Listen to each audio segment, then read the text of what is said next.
अरे कमी वापर पण अस्सल वापर। MDH काश्मीरी लाल मिरची पावडर। देशभरात उद्या मॉक ड्रिल जाहीर करण्यात आलेली आहे। भारत आणि पाकिस्तान दरम्यान जी तणावाची परिस्थिती निर्माण झाली आहे त्या पार्श्वभूमीवर देशभरात उद्या मॉक ड्रिल केलं जाणार आहे आणि याची तयारी जी आहे ती सध्या नाशिक जिल्ह्यात देखील आपल्याला बघायला मिळते आहे। नाशिकच्या जिल्हाधिकारी कार्यालयाअंतर्गत जे आपत्ती व्यवस्थापन विभाग आहे त्या कार्यालयात सध्या हे जे इक्विपमेंट्स आहेत त्यांची आवरावर जी आहे ती सध्या केली जाते आहे।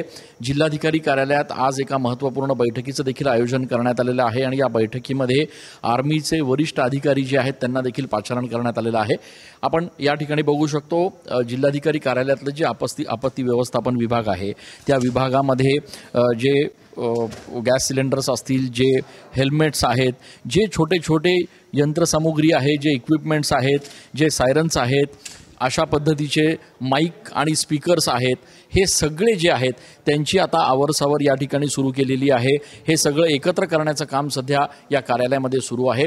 उद्या शहरामध्ये ज्या पद्धतीचा मॉक ड्रिल होणार आहे त्याचं नेमकं स्वरूप कसं असणार आहे हे पुढच्या काही वेळात ठरणार आहे। जिल्हाधिकारी, आर्मीचे अधिकारी आणि त्यासोबतच आपत्ती व्यवस्थापनचे सगळे अधिकारी एकत्र बसून या संदर्भातलं नियोजन आता करणार आहेत। मात्र एकूणच उद्याच्या होणाऱ्या मॉक ड्रिलच्या अनुषंगानं आता जिल्हा आपत्ती व्यवस्थापन विभागाची तयारी सुरू झालेली आहे। कॅमेरा पर्सन आकाश शेवलेसह मी चंदन पूजाधिकारी, TV9 मराठी।